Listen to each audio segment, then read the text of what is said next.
Diolch yn fawr. Diolch yn i ti wnaeth eto o ddew am y gyfle arall i ddod yma ger dy fron. Ac i ni yn gofyn i ti i drigyrhau wrthym ac i'n nerthyn ni i dyddoli mewn ysbryd a gwirionedd. Tywallt ysbryd arnom, i ni'n gofyn hyn o trwy enw ac heiddiant yn harglwydd Iesu Grist. Amen. Diolch ni gan i emyn rhif 7, dyrchafer enw Iesu ci gan seintiau Isanen, a holl aneirif lioedd nef coronwch ef yn ben. Emyn rhif 7 gen i sefyll uwch ni.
Croeso i'n gwasanaeth ar ôl yr oedfa. Fe fydd na luniaeth ysgam drws nesaf yn y neuadd.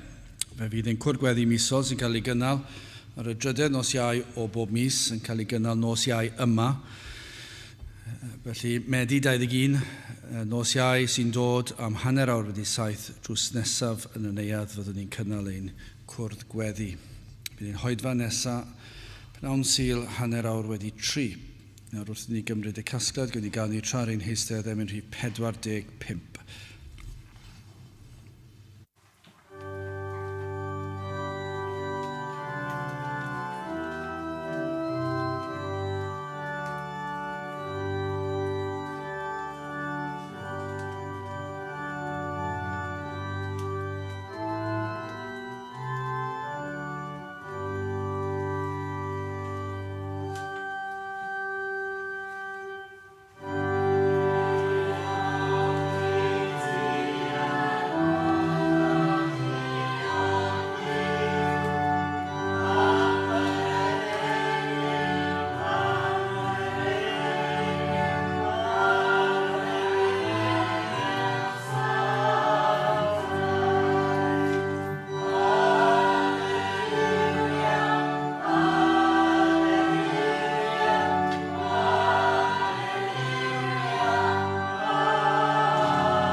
Darlleniad o Eseia, penod 55, Eseia, penod 55, cyn dechrau yn yr adnod gyntaf.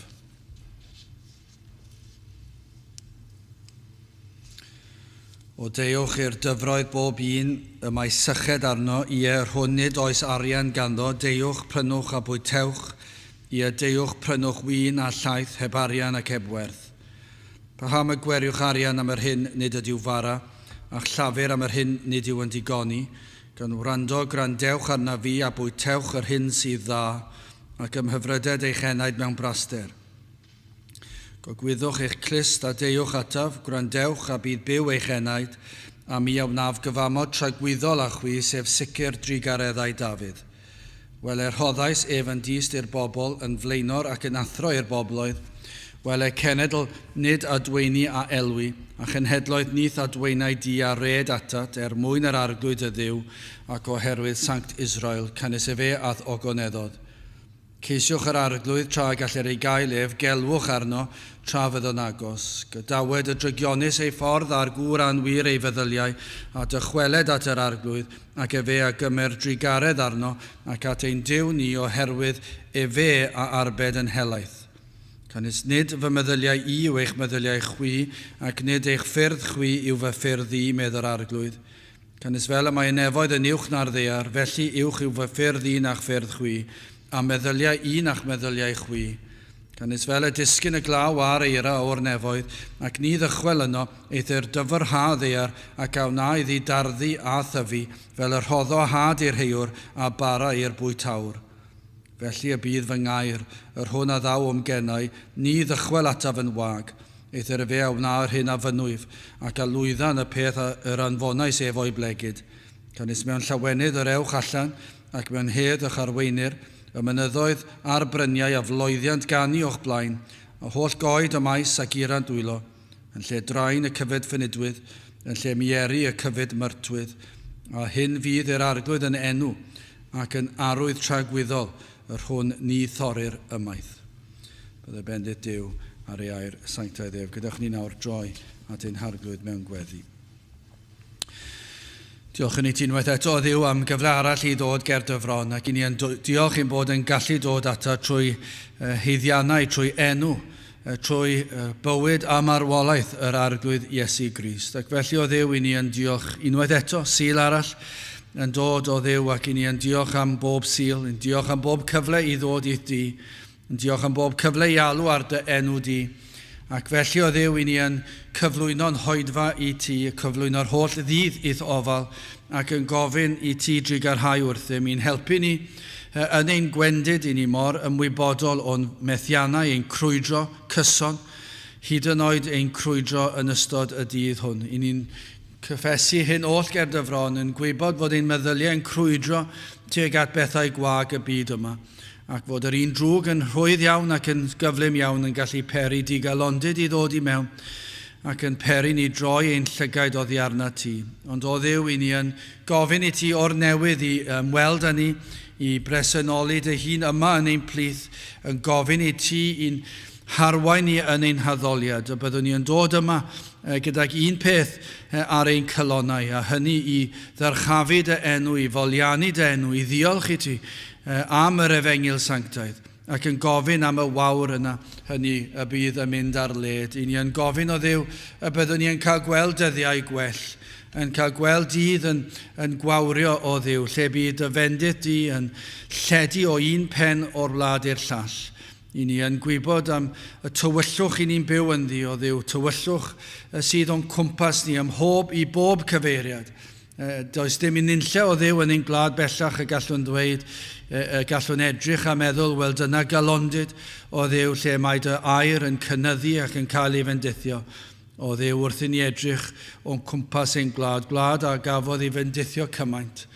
Ac eto o Dduw i ni wedi troi cefn yn llwyr, ac hyd yn oed fel dy blant wedi troi at ffyrdd y byd o ddaddoli ac i gyniatau i bethau'r byd i reoli yn ein meddyliau ac yn ein bywydau. O Dduw, madden ni am hyn.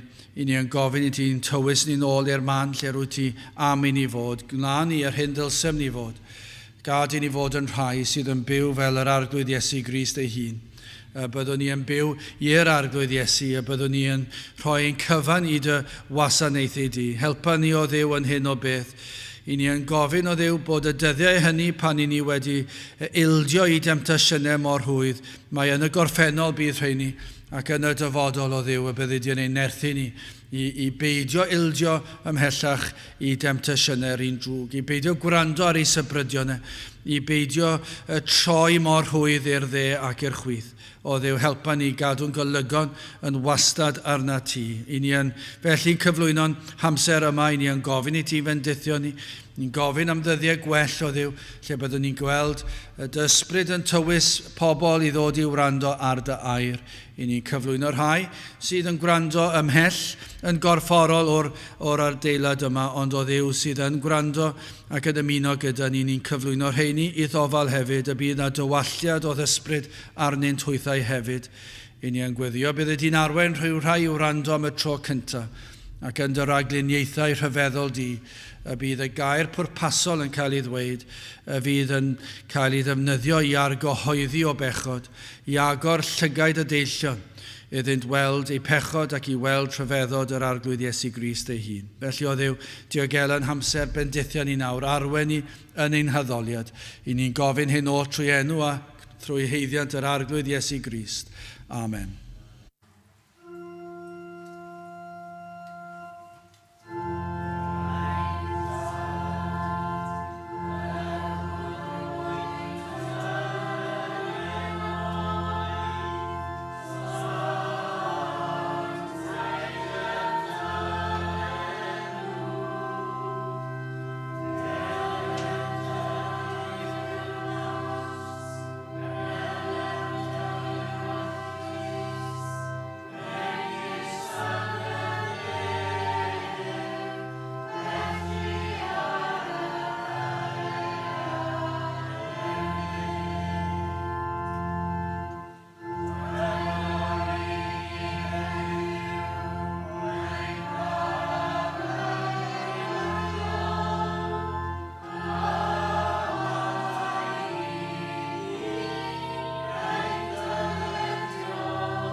Dewch yn ei gael ni am yn rhif 174. 174, mae'r Iesu'n fwy na'i roddion, mae ef yn fwy na'i ras, yn fwy na'i holl weithredoedd o fewn ac o'r timais. 174, gyda ni sefyll i'w chanu.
Fe ddawyn testun o Eseia pennod 55 ar ail adnod.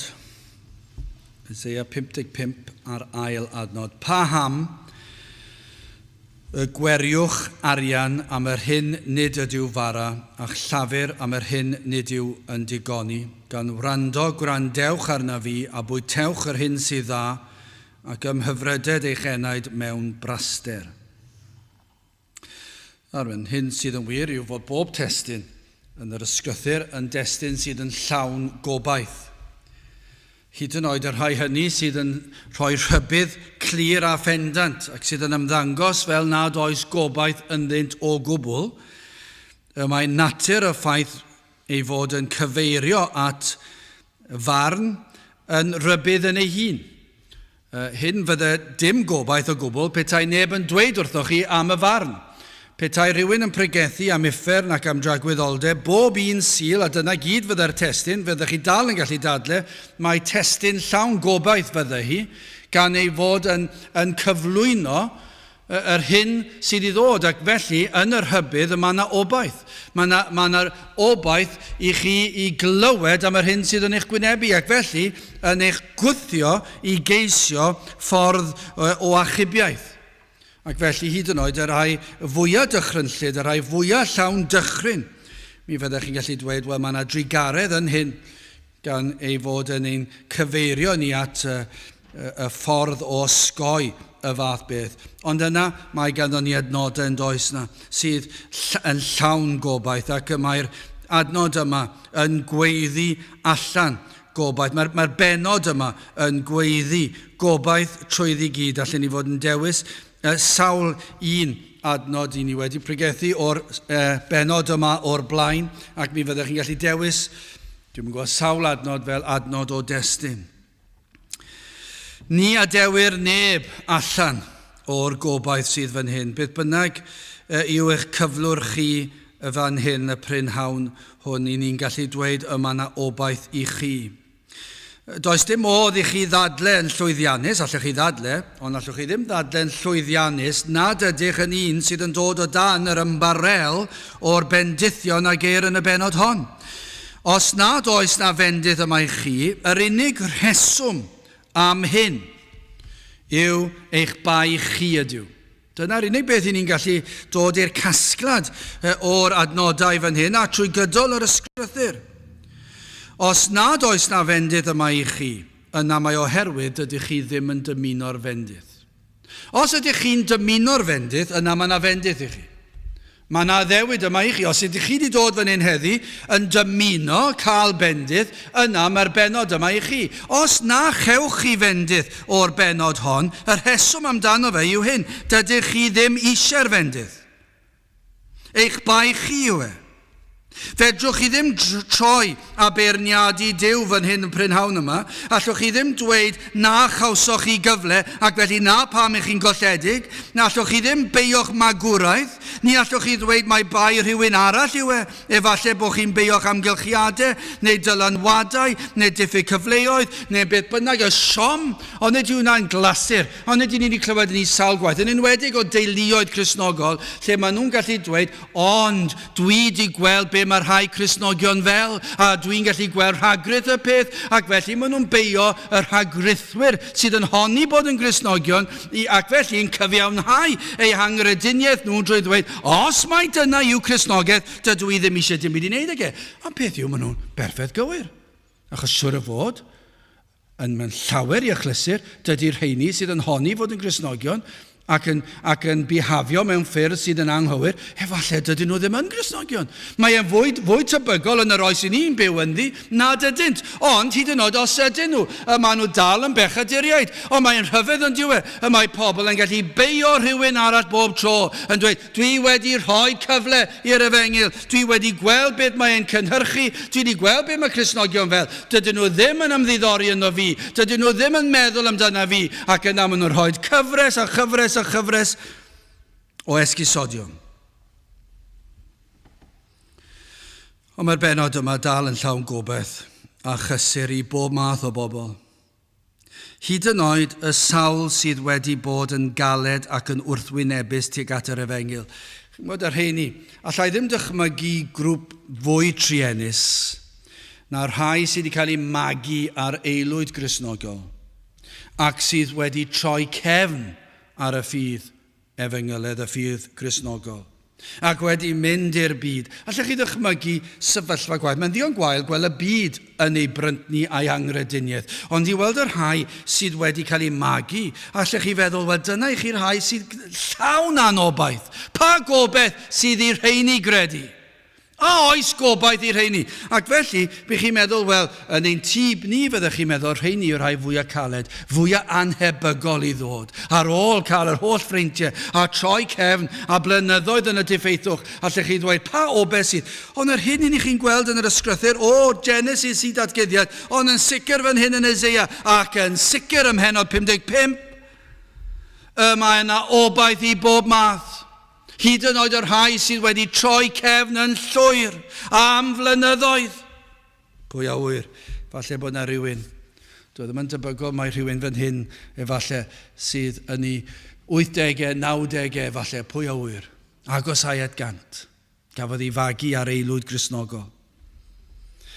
A rhywsut neu gilydd maen nhw'n gwrando ar yr oedfa ar y we. Pwy a wyr.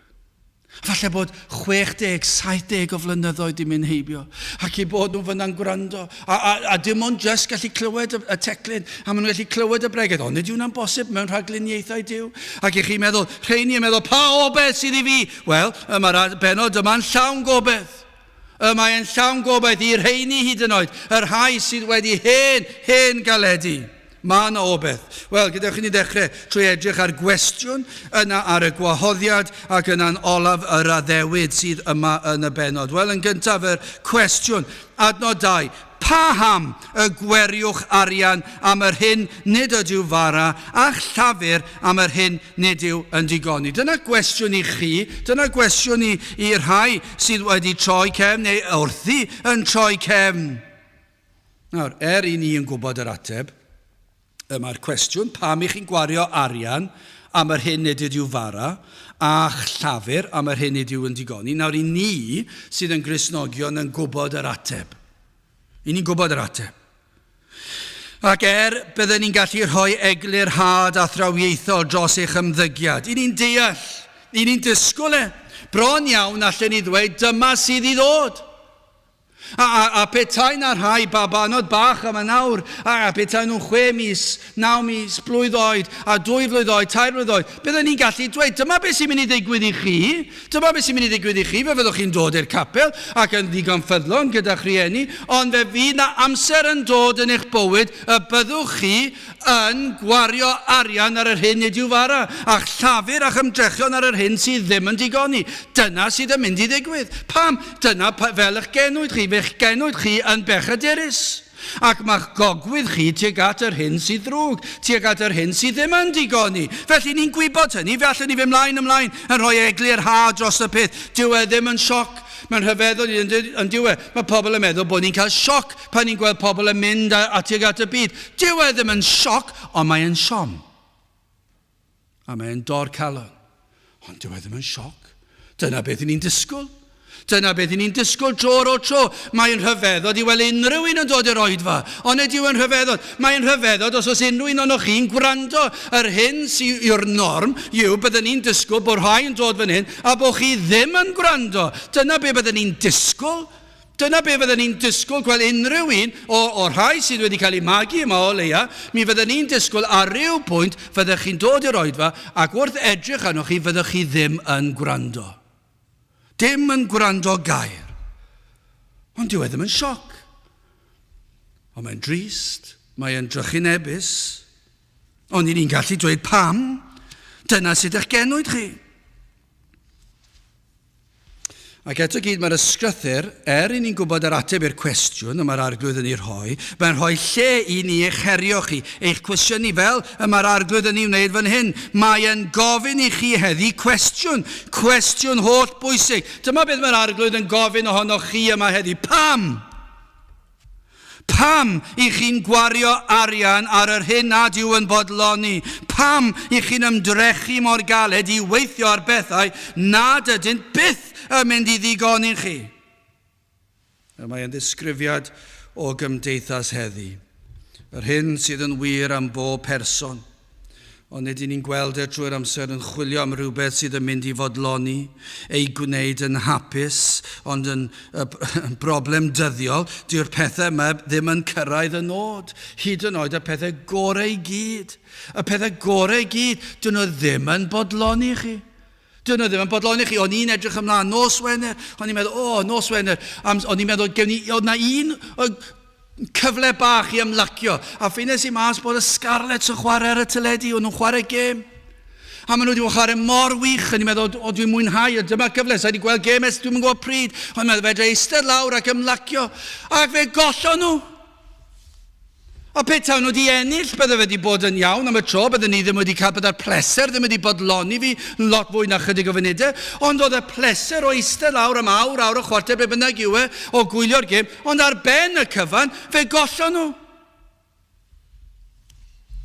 Mae pobl yn rhoi i bywydau i'r peth. Maen nhw'n mynd o un gêm i'r llall, ac yna mae'r siom yn dod, ac pan maen nhw'n ennill, be mae'n rhoi? Mae'n rhoi rhyw fodlonrwydd i chi, mae'n rhoi rhyw hapusrwydd i chi am yr eiliad. Dyw e ddim yn bodloni yn hir iawn. Dyw e ddim yn eich chi teimlo'n well am yn hir. Dyw'r pethau yma byth yn cyrraedd y nod. Nid oes un o'r pethau y ceisiant yn bodloni am gyfnod hir. Unwaith y ceir yr un peth yna i'n chwilio am rhywbeth arall. Ond nid yw'n wir am wyliau, pan i chi mynd ar wyliau. A ges i rhyw brofiad rhyfedd i'r blaen, oedd ni siarad yn yr ysgol, a rwy'n yn holi am y gwyliau. Wel, fi o'n i ddim i ffwrdd, ond dwedes i, na i smalio mae haf diwetha oedd i pan fi o'n i ffwrdd. Ac o'n i'n gallu dweud, mae'n teimlo reit braf, fi o'n i ffwrdd, do, a disgrifio'r gwyliau. Achos unwaith mae'n y gorffennol, mae'n y gorffennol. Ac felly o'n i'n dweud, wel ie, oedd y flwyddyn yn ôl, ond o'n i si dechrau siarad yma, beth o'n i'n teimlo'n ffres do, yn cofio'r gwyliau ges i. Pam, mae yn y gorffennol, mae wedi mynd, os ych chi newydd cael gwyliau nawr, y bore wedyn i chi nôl i'r gwaith, mae fel petai chi erioed wedi bod i ffwrdd o'r blaen. A falle bod e wedi bod yn llesol yn gorfforol i'r corff, cael ymlacio, ond yr hyn o ran y pleser a cyrraedd y nod na, ac helpu rhywbeth sydd tu fewn i ni sydd yn anfodlon, sydd yn gorfod cael pleser, mae'r pleser wedi mynd. Ac mae'r pleser o'r atgof yn rhywbeth, ond dyw e ddim yn gryf iawn nag yw. Cos yr unig broblem da hwnna nawr i ni meddwl am y gwyliau nesaf. Mae yna rhywbeth ynom ni. Dyw e ddim byth yn mynd i fodloni. Neith e byth llwyddo. Dyw e ddim yn mynd i gyrraedd y nod. Cewch chi'r gwyliau gorau posib. Bod chi prynd i talu ceiniog am y gost. A bod y tywyd wedi bod yn berffaith, a chi wedi cael yr holl fwydydd gorau, ar ôl i chi ddod nôl, mae e drosodd, dyna fe, mae wedi mynd i'r gorffennol.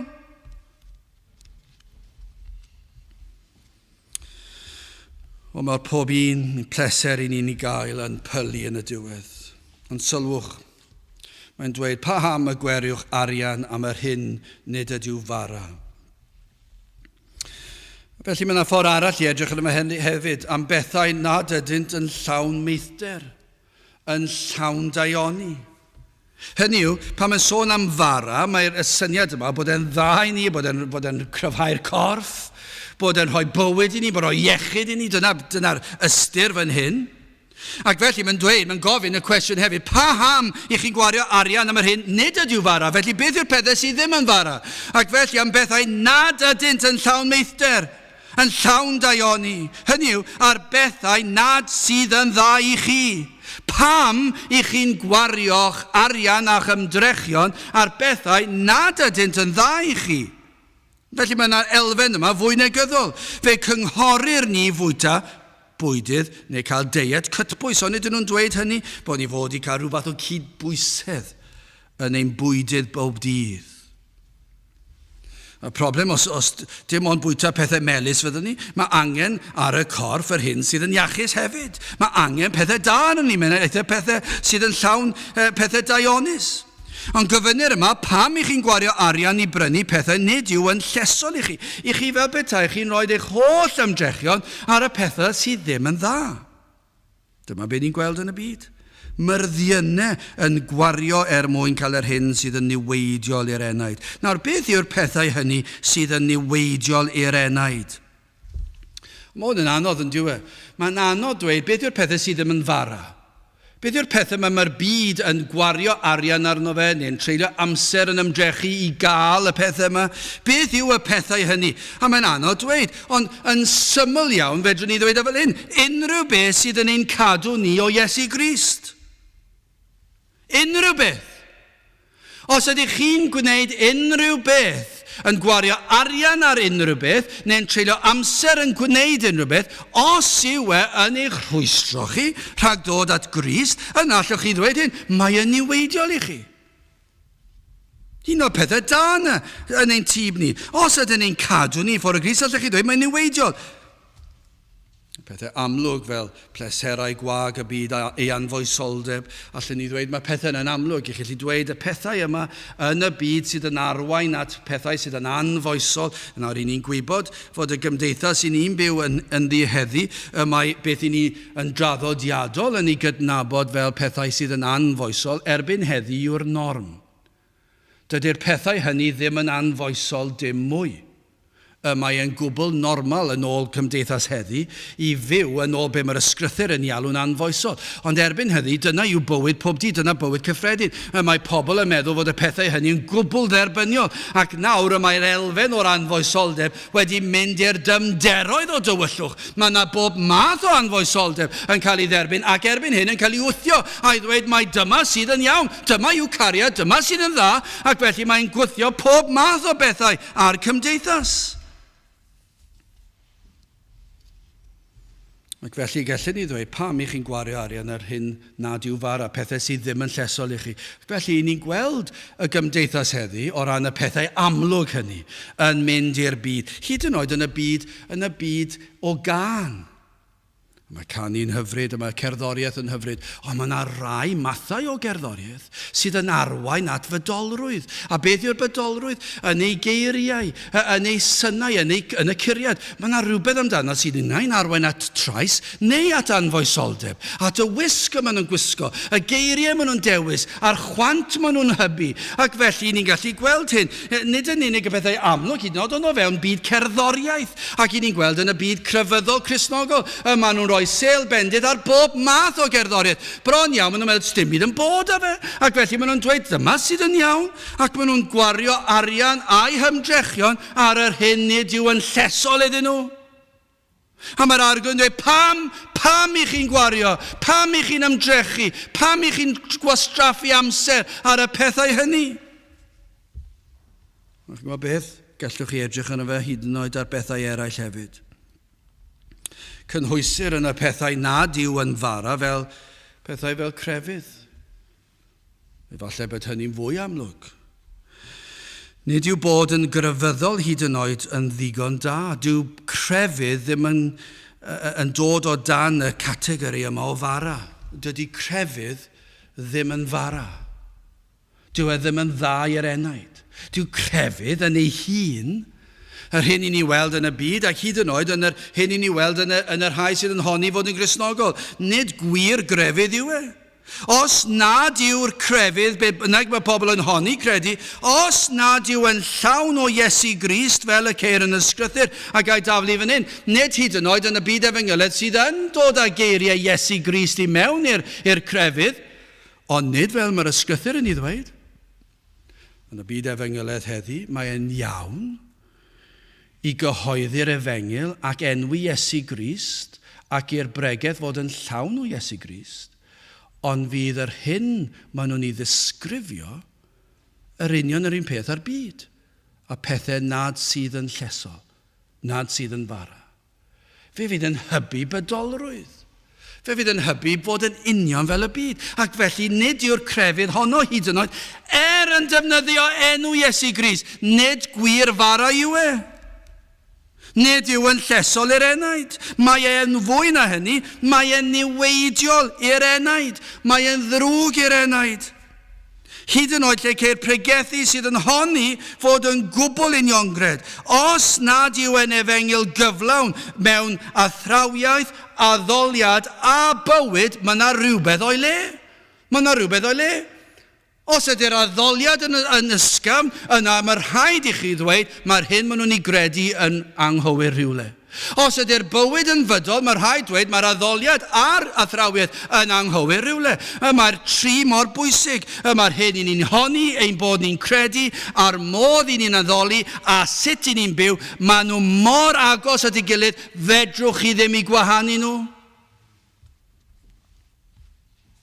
Ac felly, os nad yw yn llawn o Iesu Grist fel y ceir yn yr ysgrythur, a goblygiadau hyn ar y bywyd, os nad yw yn cynhyrchu ffrwythau yr ysbryd glân, yna beth i ni'n gallu dweud, nid yw yn fara, nid yw yn ddaionnus.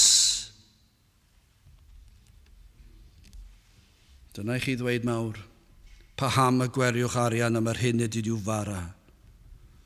Mae gwrando ar bregethu Cristnogol lle nad yw efengil Iesu Grist ynddo, o'r dechrau hyd y diwedd, yna i ni'n gallu dweud mae yn niweidio yr enaid. Y mae mynd i oedfa lle ni'n gwrando ar bregethu lle nad yw yn sôn am Crist ac ef wedi groeshoelio, ac yr ysgrythur ar efengil fel y ceir yn y Testament Newydd a'r hen, yna gellir dweud hyn, nid yw fara. Paham y gweriwch arian am yr hyn nid ydyw fara. Peidiwch a chwarae gyda'r byd a meddwl y byd yn bodloni. Nid yw yn gallu bodloni. Dim ond Iesu Grist sydd yn bodloni gofynion yr enaid. Peidiwch a chwarae gyda chrefydd. Dyma'r peryg mwyaf gallwch chi ddweud. O, gweddiwch ar ei dduw eich arwain at y man lle bodlonir eich enaid ar bara. A Iesu Grist ei hun, yr efengil. Efallai rhai sydd yn gwrando ar y we, o gweddiwch chi ar ei dduw eich arwain eich enaid at y lle cyflwynir eich enaid gyda'r efengil.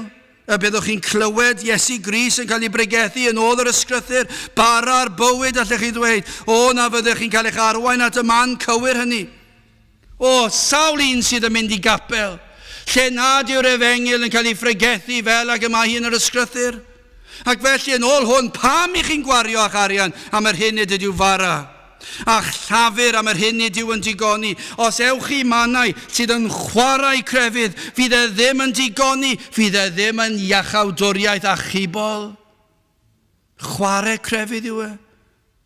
Rhaid I ni weddio byddwn ni'n cael ein cadw I ffwrdd o'r fath hynny o efengil. O, mi fydde Satan yn dwlu petai'r pwlpit yma yn cael ei ddefnyddio I gyflwyno efengil nad yw yn efengil.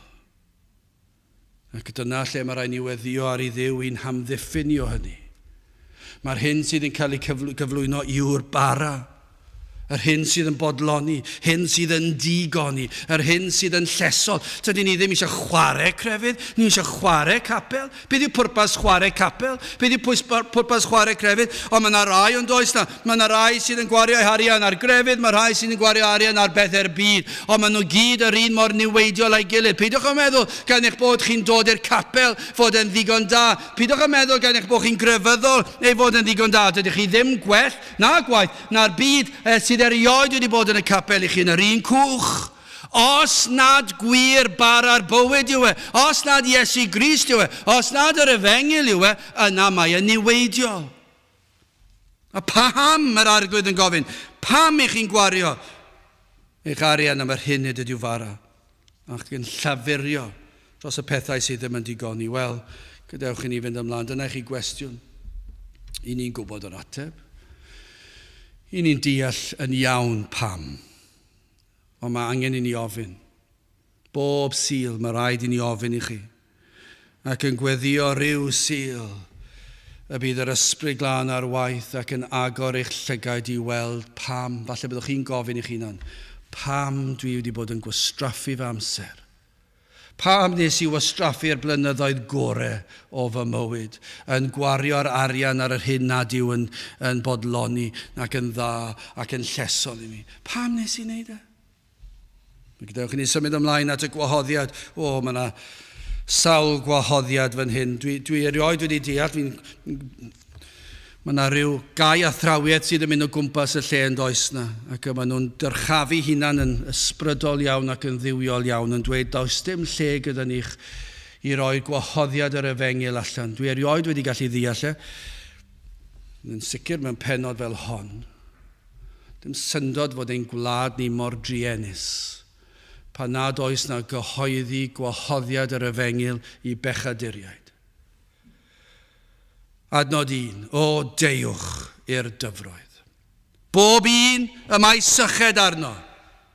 Hwn nid oes arian gan o deuwch, prynwch a bwytewch deuwch, prynwch wyn a llaeth, heb arian ac heb werth. Dyna chi wahoddiad, dewch. Mae'n dweud dewch heddi, dewch nawr yr eiliad yma. Mae wedi dweud deuwch yn yr adnod gyntaf ddwywaith, prynwch a bwytewch. Dyna chi wahoddiad, dewch, prynwch a bwytewch. A dyna adnod gyntaf, adnod rhif 1. Dewch yma heddi, dewch i'r man, dewch I alw ar yr arglwydd, dewch a gwariwch eich arian ar yr hyn sydd yn llesol, ac yna ban I chi'n dod I wario'ch arian ar yr hyn sydd llesol, chi'n ffeindio mas bod am ddim ta beth. Adnod 2, paham y gwariwch arian am yr hyn nid ydyw fara, a'ch llafur am yr hyn nid yw yn digoni. Gan wrando, gwrandewch. Dyna wahoddiad I chi. O, na fyddwch chi'n gwrandewch arna fi, a bwytewch yr hyn sydd dda, ac ymhyfryded eich enaid mewn braster. Chi'n cael eich gwahodd fyna, I wrando, I ymhyfrydu, I fwyta. Ydyn ni'n gallu neud I rai nhw'ch I wrando?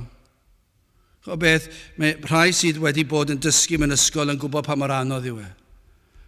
Ac I chi'n trio, falle bod yn haws yn yr ysgol, achos petawn ni, byddai byth yn ei wneud efo'n hyn, ond petawn ni yn yr ysgol, dwi'n gallu mynd fel hyn, a dwi'n gallu clicio misi, a dwi'n gallu clicio. Well ar y llaw dden, a'r llaw chwith, dwi'n gallu wneud ar 2 law. A'r eiliad dwi'n fel hyn, mae'r plant yn eistedd I fyny, ac maen nhw'n gwrando. Ac nesaf dwi'n pwyntio, na ddim pwyntio at neb fan hyn, ond byddai'n gallu pwyntio fel hyn, a dwi'n gallu wneud hynna, ac yna, ac os nad yw hwnna'n gweithio, yna dwi'n enwi nhw.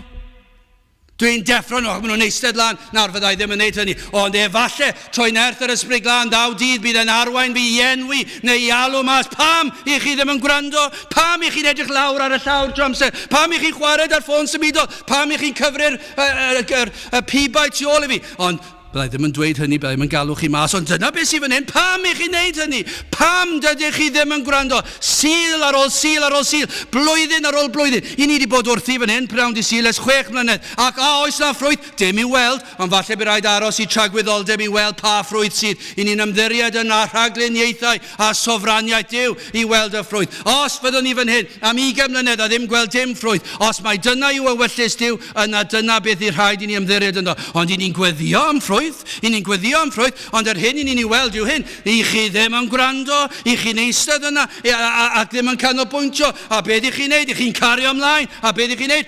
Rhithro tuag at golledigau tragwyddol. Ac be mae'r Iesu'n dweud fan hyn? Be mae'r arglwydd yn ei dweud fan hyn? Pam I chi'n gwneud hyn? Ac yna mae'n dweud gwrandewch.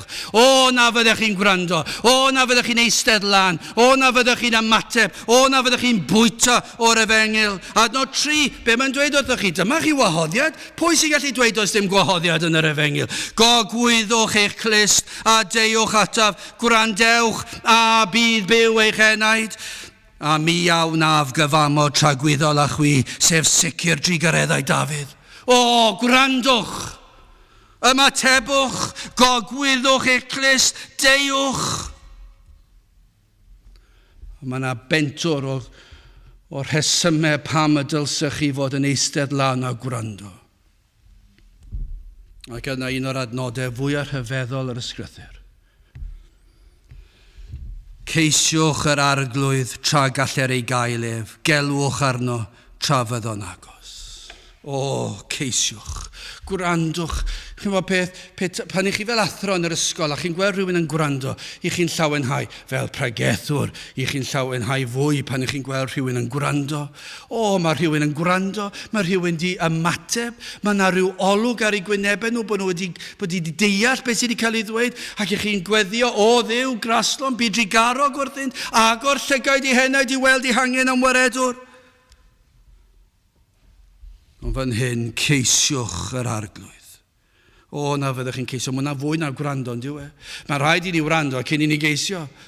Ond o, na fyddech chi nawr yn ceisio ac yn galw arno, ceisiwch a gelwch pam, tra bod cyfle, tra bod na cyfle, mae yna wahoddiad yma I bob un, bob math o bobl. O na fyddech chi'n dod, o na fyddech chi'n galw arno trai fod yn agos. Y sawl nad yw yn elwa, yw y sawl nad ydynt a syched. Y rhai sydd heb ddiddordeb. O, ni di gweld pentwr o'r rhain i'n do. Ni di gweld pentwr o'r rhai dros y blynyddoedd sydd heb syched. Sydd heb newyn. Digon hwydd i bobl ddweud, wel, dwi wedi trio, dwi ddim wedi gweithio. Doedd dim syched arnyn nhw. Achos pan mae rhywun â syched, mae'n amlwg, pan mae'n gorfforol, mae'n amlwg bod syched arnoch chi, a newid bod chi eisiau bwyd. A mae'n amlwg i bawb bod syched arnoch chi ar ffordd i chi'n yfed. Mae'n amlwg oedd syched arnoch chi, a bod chi'n yfed y diod i lawr ar dŵr, achos oedd syched, a mae'n torri'r syched. A felly yn ysbrydol, pan mae syched arnoch chi, mae'n amlwg, ond chi sydd heb ddod i'r man yma, pam? Does dim syched arnoch chi. Ond os oes yna ddiddordeb, os oes yna syched, yna mae yna obaith i chi. Mae'r arglwydd yn galw arnoch, o na wrandewch. Be mae'n dweud yw, mae'r ateb yn agos. Os i chi'n ceisio, mae'r ateb i'r hyn i chi'n ei geisio wrth law. Dewch at y fi, dywed yr arglwydd. Dewch at y dyfroedd yr adnod gyntaf yn dweud. Y dyfroedd sydd yn torri'r syched. Sydd gwir yn bodloni, mae'r byd yn mynd o un pleser i'r llall a byth yn cael ei bodloni. Ond be mae'r arglwydd yn dweud, dewch at y fi, o na fyddech a syched arnam fi, ac wrth ddod at y dyfroedd, yna fydd yn torri'ch syched. Dewch a bwytewch o'r bara sydd yn llawn maith, peidiwch a throi at yr hyn sydd ddim yn fara, peidiwch a troi at grefydd, peidiwch a mynd at rhyw grefydd, peidiwch a meddwl mae'n mynd i'r capel sydd yn mynd i fodloni. Be mae'n dweud yw, dewch at Grist. Dewch at yr efengil. Mae yn drist yn yr oes i ni'n byw ynddi, pan i ni'n gweld capeli sy'n ffyddlon i Grist ac i'r efengil ac eto'n fach o ran nifer. Ac yna'n gweld lle nad yw'r efengil yn cael ei ffregethu fel y mae'r ysgrythyr yn ei ddweud. Fel petai nhw'n llwyddo. Mae'n ddirgelwch a mae rhaid i ni ymddiried y daw'r arglwydd yn ei amser. Bwytewch yr hyn sydd dda, ac ymhyfryded eich enaid mewn braster, o'r braster, yr hyn sydd yn llawn blas. Ydych chi wedi blasu o'r efengil? Beth yw yr hyn sydd yn dda yn llawn braster? Wel, Iesu Grist ar efengil. Be ddyle pawb, be ddyle pob stryd, pob aelwyd, pob cartref, pob teulu. Be ddyle rhai hyn i geisio? Be ddyle ymdrechu i gael gafel ohono? Beth yw'r pethau y dylse'r rhain fod yn ceisio? Nid gyrfa dda, nid cymwysterau gwell, nid cyflog fawr, nid sefydlogrwydd ariannol, nid poblogrwydd, nid hyd yn oed iechyd dylech chi fod yn ei geisio. Y peth pwysicaf yn y byd yw byw i'r pwrpas eich creuwyd i ogoneddu Duw a'i fwynhau. A dyma'r unig peth sydd yn mynd i roi gwir bodlonrwydd a llonyddwch i chi. Yr unig beth sydd yn mynd i'ch gwneud yn hapus ac yn fodlon yw bwydo oddi ar yr arglwydd Iesu Grist ar efengil. Dyma beth sy'n mynd i dorri'r syched. Dyma sydd yn mynd i lenwi'r enaid a gwir ddaioni. Ond fydd rhai'n dweud, dwi eisiau profi'r pwynt. Dwi eisiau mynd a blasu o'r byd yn gyntaf ac yna fe ddoi nôl maes o law i'r efengil. Fe driau'r byd am gyfnod ac os nad yw hwnna'n gweithio, yna fe ddoi nôl. Gai ddweud wrthych chi yn gyntaf, fydd e ddim yn gweithio. Ond yn bosib iawn os nad yn fwy tebygol. Ddowch chi ddim nôl. Y mae Duw yn ei drigaredd yn gweithio ac yn trigarhau wrth rai. Y mae e. Dyna beth yw gobaith yr efengil. Ond o ran chi, dydych chi ddim yn gallu dibynnu ar hynny, achos mae'r adnod 6 hefyd, mae yna gyd bwysedd yn yr ysgrythyr, mae yna rybydd, mae yna galondyd. Ac mae'r adnod 6 yn ddigon o rybydd i ni a chalondyd. Ceisiwch ar arglwydd pryd, tra gellir ei gael ef. Gelwch arno tra fydd yn agos. Os ych chi'n dweud ar osau nes bod fi yn fy 80, na i cael blas ar byd falle, bod chi'n dweud hynny, 50 falle, gai setlo lawr, fyddai di setlo lawr, fyddai di cael teulu, fydd reina di tyfu fyny, fyddai digon amser ar fy mhlati wedyn ni gallu mynd nôl i'r pethau hyn. Gai ddweud wrthych chi, efallai erbyn hynny fyddwch chi wedi croesi'r linell. A ni fydd e ar gael, fydd e ddim yn agos i chi. Fyddwch chi wedi hen galedu'ch enaid. Ac fi dim troi nôl. Fi dim troi nôl I gael.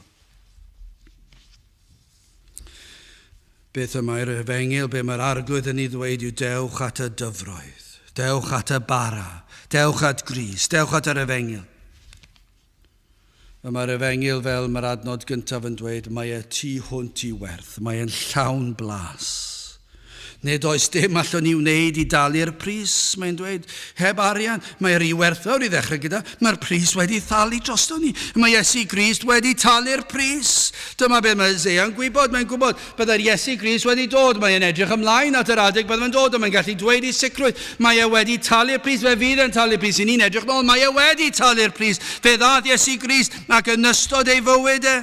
Fi oedd e byw bywyd perffaith, a fe roddodd ei fywyd e, fe dywallodd ei waed e, a fe gymerodd e'r gosb ar y groes yn lle ni. Fe gymerodd e'r gosb am ein pechod ni, 1:41 a 18-19, gan wybod nad a phethau llygredig megis arian neu air, eich prynwyd oddi wrth eich ofer y marweddiad, yr hwn a gawsoch trwy dyddodiad y tadau, eithir a gwerthfawr waed Crist, megis oen difeus a difrycheilid. O, fe geir bendithion yr efengil trwy Iesu Grist. Mae ddeiant pechodau trwy Grist. Ceir heddwch a Duw trwy Grist. Ceir bywyd tragwyddol trwy Grist. Y cyfan oherwydd i'r arglwydd Iesu Grist gymerid ein cosb wrth iddo dywallt ei waed. Cawn gyfiawnder Crist i'n gorchuddio ni'n llwyr. Popeth sydd ei hangen arnom I ni'n cael yn Iesu Grist. Sut yn y byd mae Capeli'n gallu pregethu unrhyw bregeth heb fod yn llawn o Grist? Dwi ddim yn gwybod. Beth yw pwrpas y peth? Mae'n wastraff amser. Neu popeth sydd yn werthfawr, sydd yn angenrheidiol, sydd yn holl bwysig. Os I ni'n sôn, mae'r Capeli ma'n dweud, ni'n dweud oedd bobl sut I fyw bob dydd. Ond dydy'r pethau maen nhw'n dweud ddim yn helpu chi fyw bob dydd. Achos mae'r rhaid deall yr efengil mwyn gallu byw yn iawn fel Iesu Grist. Mae'r rhaid I ni fod wedi edifarhau o'n pechod. Mae'r rhaid I ni wedi cael ein golchi yn ngwaed yr arglwydd Iesu Grist. A derbyn mae ddeiant pechodau. A pan mae'r ail enedigedd yma'n digwydd, pan mae'r wyrth yn digwydd o ddifri, mae yna greadur newydd oedd I mewn I ni'n greaduriaid newydd, ac nawr I ni'n gallu byw I Grist, a mae e'n unerthu ni I fyw, I ni wedi mabwysiadu mewn i'w deulu fe. Dyna sut I ni'n gallu byw. Ond os ydy Capeli'n pregethu, a dydyn nhw ddim yn pregethu am Iesu Grist ar groes, beth yn y byd maen nhw'n neud? Beth yw'r pwrpas? Does dim pwrpas trio gwella eich hunan, mwyn trio ffeindio'ch ffordd I nefoedd. Mae popeth sydd ei hangen arnom yn Iesu Grist. Mae wedi gwneud y cyfan yn ein lle ni. Na fydden ni'n gwrando ac yn ymateb i'r gwahoddiad yma I ddod i'r dyfroedd. Dyma yw'r pethau sydd yn dda I chi. Dyma'r pethau sydd yn bodloni. Dyma'r pethau sydd yn para, sydd yn rhoi blas ar fywyd, sydd yn peri bod ni ddim yn bodoli yn ein bywyd. Dyna be mae'r byd yn neud, maen nhw'n bodoli. Dydyn nhw ddim yn byw. Maen nhw'n bodoli o un pleser i'r llall. Ond mae'r Cristion yn byw. Pan mae'n mynd allan, mae'n gweld y coed, mae'n gweld y cymylau, mae'n gweld yr awyr, mae'n gweld y blodau, mae'n gweld y bryniau, mae'n gweld yr anifeiliaid, mae'n gweld yr adeiladau mae dyn wedi adeiladu. Popeth be bynnag yw e. Mae'n gweld popeth mewn goleuni gwahanol. Beth mae'n ei weld? Mae'n gweld e fel ôl gwaith llaw Duw. Mae'r Cristion yn byw. Mae'r anghredadyn yn bodoli. Sut fedrwn ni fyw i'r pwrpas yn creud nhw? Dewch at y dyfroedd. Cymerwch o'r bara. Bwytwch o'r hyn sydd yn llesol I chi.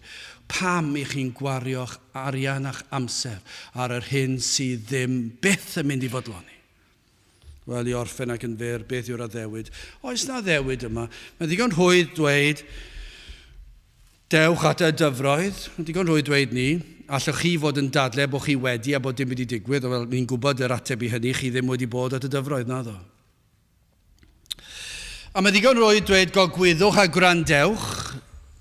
Ond beth yw'r addewid? Mae'n adnod 3 dweud, gogwyddwch eiclis a deuwch ataf, gwrandewch a byd byw eich enaid, a mi awnaf gyfamo tragwyddol a chwi, sef sicr drwygareddau Dafydd. Dyna I chi'r addewid, i'r sawl sydd yn sychedu, i'r sawl a ddaw at o ef, i'r rhai sydd yn dod at y dyfroedd ac yn plygu lawr ac yn yfed o'r dyfroedd, i'r sawl sydd yn dod at y bara ac yn bwyta honno, i'r rhai sydd yn gwrando a throi o sŵn y byd am eiliad ac yn ymgymeryd o Grist, i'r rhai sydd yn dod at y groes, sydd yn dod at y groes yn teimlo'r euogrwydd a blinder, a ddim yn gwybod pa le i droi. Rhai sydd yn y carchar tywyll di, ac sydd yn edrych i fyny allan o'r pydew erchyll, ac yn meddwl pa obau sydd i mi, ac yn trio ymestyn, ac yn meddwl pa obau sydd i mi. I'r rhai sydd yn gwrando, i'r rhai sydd yn ymateb, i'r rhai sydd yn ceisio, beth yw'r addewid i chi? I'r rhai sydd yn dod at droed y groes ac yn gweld Iesu Grist yn marw ar y groes ac yn cofleidio Iesu Grist ac yn pwyso arno ac yn gofyn, o Dduw, byd drigarog im, beth yw'r addewid? A bydd byw eich enaid. Dyna'r addewid. Dyna beth mae gair Duw yn ei ddweud. A bydd byw eich enaid. A oes na well na hyn?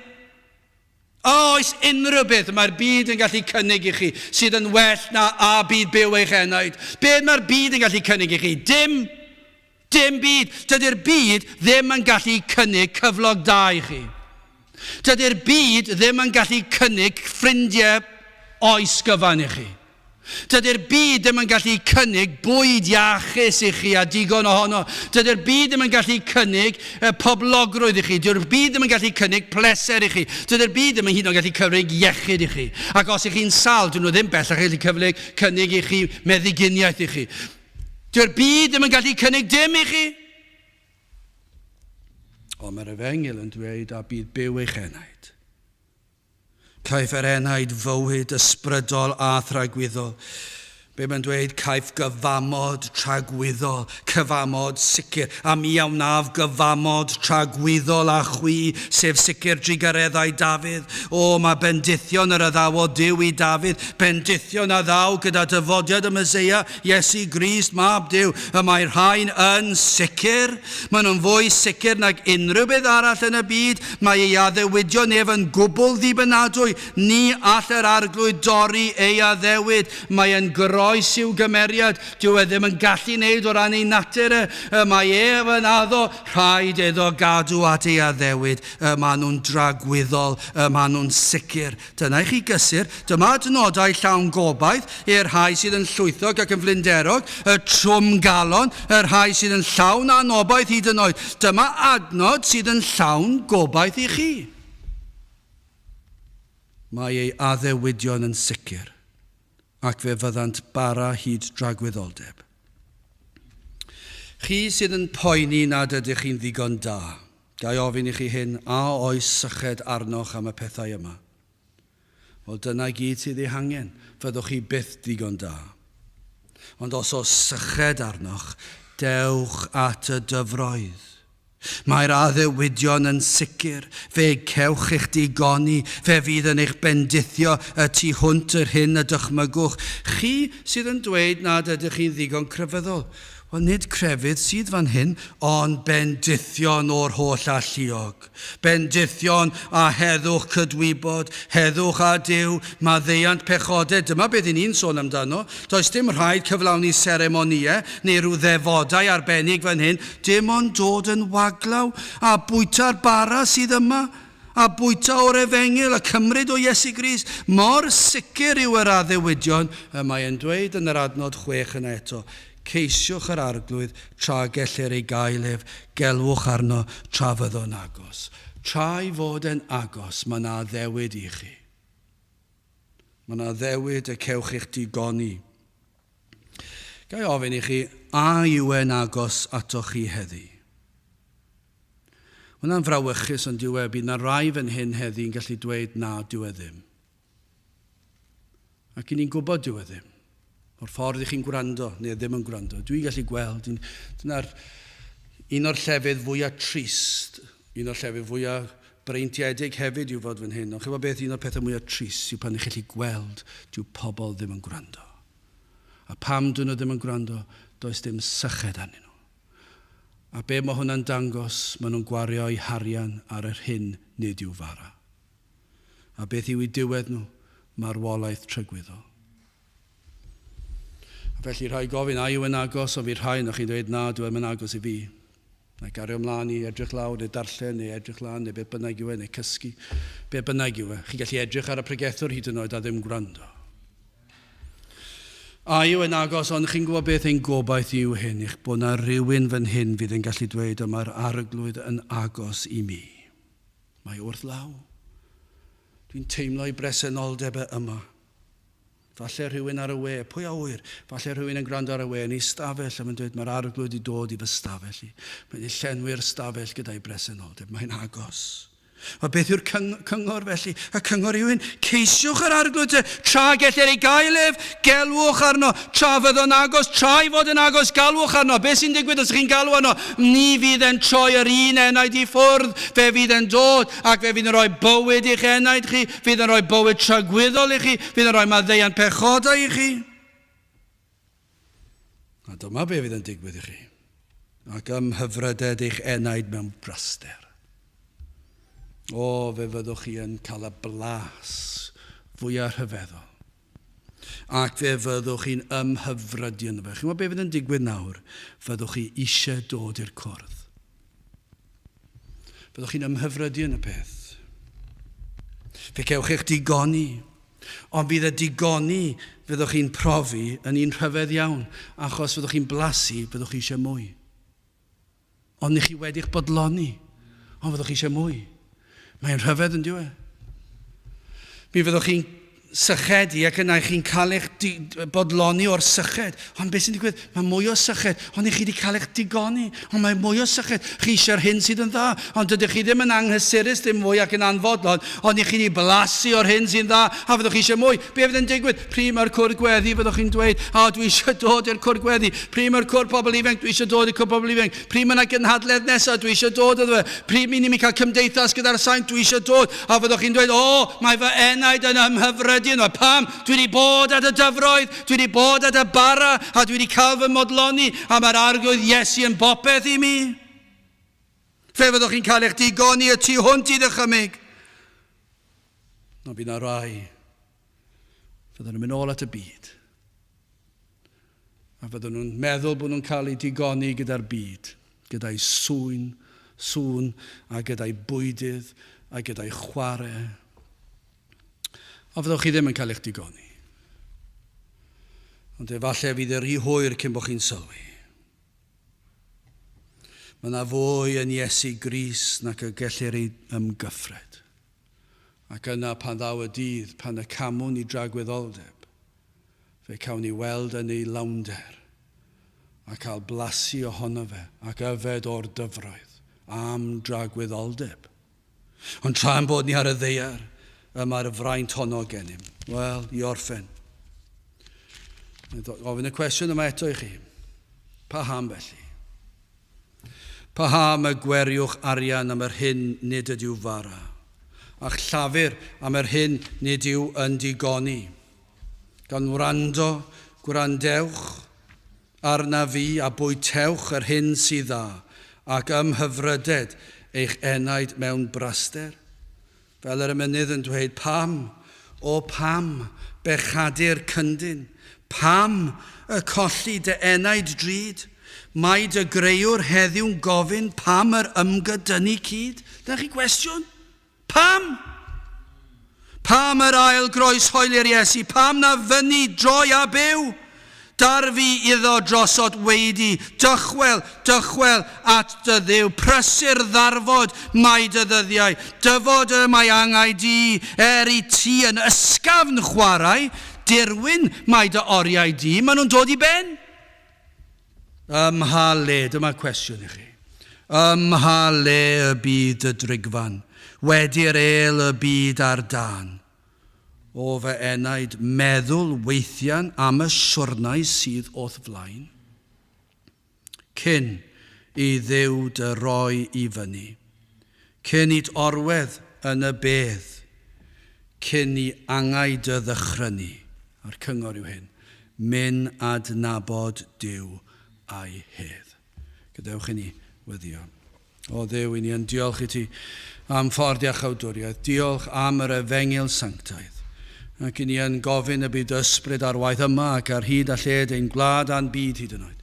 A byddwn ni yn cael clywed am rhai bydd wedi troi at yr arglwydd Iesu, wedi edi farhau, ac wedi credu, wedi derbyn yr hodd o ffydd i gredu. Tyrd gweithio ni'n plith, i ni'n gofyn hyn o tri enw ac eiddiant i'n harglwydd Iesu Grist.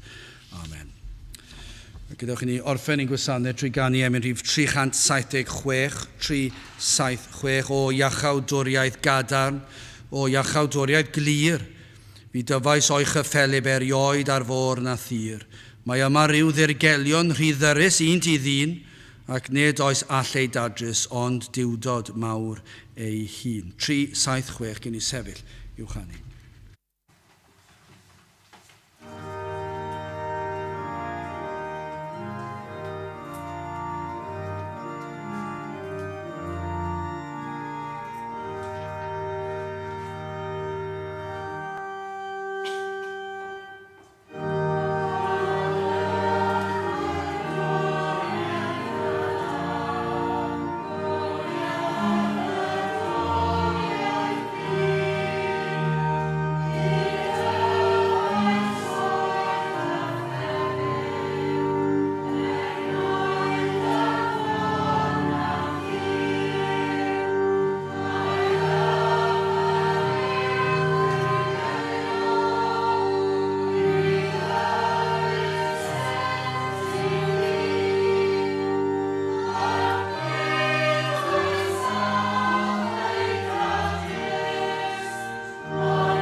A nawr bydd wedi ras ein harglwydd Iesu Grist, a chariad Duw, a chymdeithas yr Ysbryd Glân fod gyda chwi o hyd byth.